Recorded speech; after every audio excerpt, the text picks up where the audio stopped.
এদের যে কার্যক্রমগুলো এ ব্যাপারে বর্তমান সরকার এবং ইন্টিরিম সরকারের সময়ও এরা উদাসীন ছিল।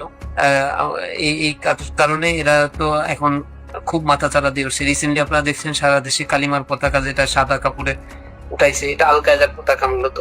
কালিমার পতাকা নিয়ে বিতর্ক যেন আমাদের পিছু ছাড়ছেই না। বরাবরই এটা নিয়ে বিতর্ক চলছে তো চলছেই। আমরা কয়েকদিন আগেই দেখেছি যে সারা দেশে যখন ফুটবল খেলাকে কেন্দ্র করে বিভিন্ন দেশের পতাকা দিয়ে সয়লাব হয়ে যাচ্ছে গোটা দেশ, শহর নগর গ্রাম বাড়ি ঘর রাস্তা সর্বত্র যখন ভিনদেশি পতাকার সয়লাব, তখন কিছু ভাইয়েরা সেখানে কালিমা খচিত পতাকা ওড়ালেন। কিন্তু মজার বিষয় হচ্ছে, আমরা দেখলাম যে এই কালিমার পতাকা উড়ানোকে কেন্দ্র করে কত ধরনের কত কিছু হলো। সম্প্রতি আমরা দেখলাম যে শিবিরের কেন্দ্রীয় সভাপতি তিনি কোনো একটি ফোনালাপেও এই কালিমা খচিত পতাকাকে, সাদা কাপড়ে কালিমা খচিত পতাকাকে আল কায়দার পতাকা হিসেবে উল্লেখ করছেন। অথচ ব্যাপারটা মোটেও সঠিক নয়। ঠিক সাদা কাপড়ে কালো কালারের যে কালিমা খচিত পতাকা, এটা সর্বোচ্চ হলে আফগানিস্তানের পতাকা হতে পারে, কারণ বর্তমান আফগানিস্তান সরকার এইভাবে তারা তাদের পতাকা উড়াচ্ছেন।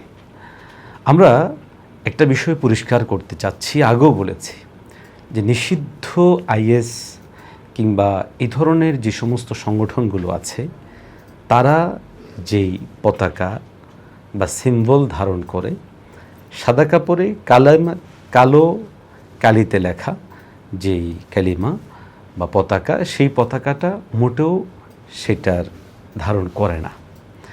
আমরা আগেও বলেছিলাম যে কালিমা উড়ানো নিয়ে এখানে জঙ্গিবাদ বা জঙ্গিবাদের উত্থান এই ধরনের কোনো বিষয় সেখানে ছিল না।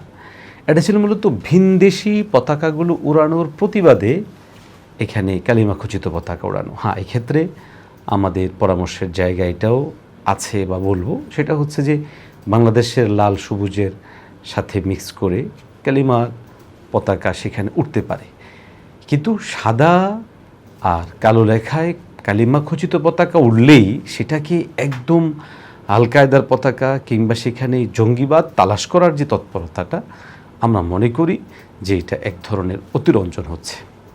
অতএব এখান থেকে সতর্ক সাবধান থাকা জরুরি। আমরা দুটো বিষয়ে সতর্ক করছি।